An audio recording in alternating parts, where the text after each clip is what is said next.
Right, it's the big day today with regard to domestic politics. Election Commission is all set to announce at 12 p.m. the election dates of 5 states, crucial states, ahead of 2024 Lok Sabha polls. This is going to be an important day, and of course we'll be cutting across live then. The date of assembly elections will be for the states Rajasthan, Madhya Pradesh, Chhattisgarh, Telangana, Mizoram. Different political parties in government which will return and which will through a surprise. They're likely to be announced by today afternoon. The top election body will hold a press conference and will give a brief about the preparations that will be undertaken to ensure fair and smooth conduct of the election process. The election is likely to be held between the second week of November for now and first week of December, because usually after the Election Commission, immediately a code of conduct is put in place and the next 1 month are the elections organized. Rajasthan, Madhya Pradesh, Mizoram and Telangana, according to our sources, may vote in a single phase like the last time in 2018. For Chhattisgarh, it is likely that 2 phases could be expected again like in 2018. सत्ता भूखे कुछ लोगों के पेट में दर्द हो रहा है। मेरे परिवारजनों, विकास विरोधी लोगों को देश ने 6 दशक दिए थे। 60 साल कोई कम समय नहीं होता है। अगर 9 साल में इतना काम हो सकता है तो 60 साल में कितना हो सकता था। जोधपुर जब दंगों में जल रहा था तब यहां के मुख्यमंत्री क्या कर रहे थे? क्या कांग्रेस की पहली और आखिरी नीति सिर्फ और सिर्फ तुष्टीकरण ही है क्या? रामनवमी, परशुराम जयंती, हनुमान जयंती, कोई भी त्योहार ऐसा नहीं है जिसमें राजस्थान से पत्थरबाजी की खबरें न आती हो। इनकी पार्टी तो राजनीति में भी अपने ही बच्चों को सेट करती है और नौकरियों में भी यही करती है। छत्तीसगढ़ के लाखों परिवारों, आदिवासी, पिछड़े परिवार के बच्चों से कांग्रेस ने नौकरियां छीन ली है, आपका अधिकार छीन लिया है। नौकरियों तो दी नहीं, जो पहले से सरकारी नौकरी में है उनको भी कांग्रेस ने, लोगों ने लूटा है, परेशान किया है।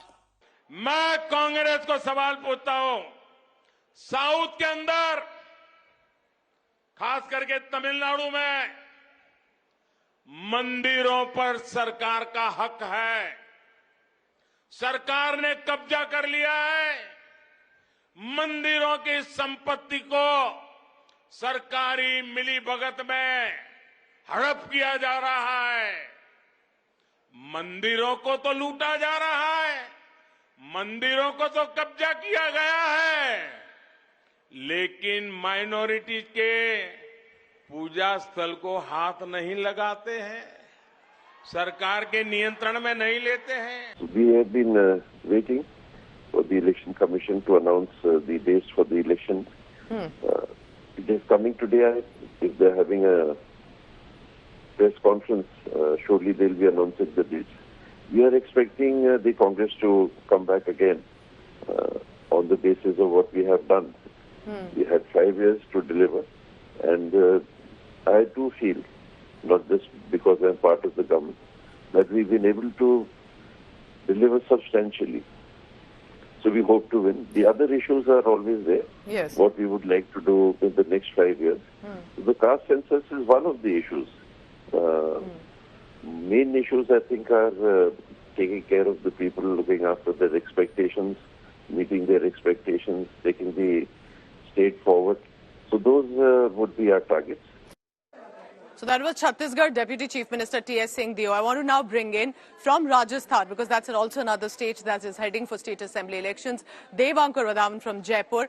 Dev, Rajasthan is going to be very interesting. One, because of the internal rift between Ashok Gehlot and Sachin Pilot, but also for a test for the India alliance. If they manage to retain the government, that perhaps could be reflective of Congress's growing influence, or otherwise the BJP jumping in and claiming that they have unseated one of the most important states of Congress party.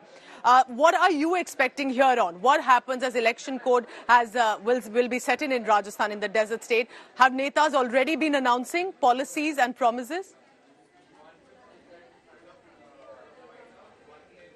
Well, Pooja, in Rajasthan, there is not much of an alliance as far as Congress is concerned, or not an alliance at all. It's going to be primarily a BJP versus Congress fight in Rajasthan. In the last 25 years, both the parties have retained power or gained power in Rajasthan alternatively. So whether the rivaj will be Qaim or the tradition will be will be maintained, or the rule will change, is something which time will tell. But clearly this time round, Ashok Gehlot government has brought in a slew of policies, from the Chiranjeevi 25 lakhs medical insurance scheme to providing 100 units of free electricity to the common household people, to providing 2,000 units of free electricity to people who are from the agricultural background, or indulge in agricultural activities. He has mentioned that the cylinder is available for 500 rupees, and there are several other schemes that the BJP has brought in the run-up to the assembly elections. You mentioned about the internal differences within the Congress between the Gehlot camp and the Pilot camp. Now, those differences, Pooja, were very visible in almost initial 4 years of the Rajasthan government. But in the last 6 to 7 months, the relationship has improved between Gehlot and Pilot, or at least on the face of it.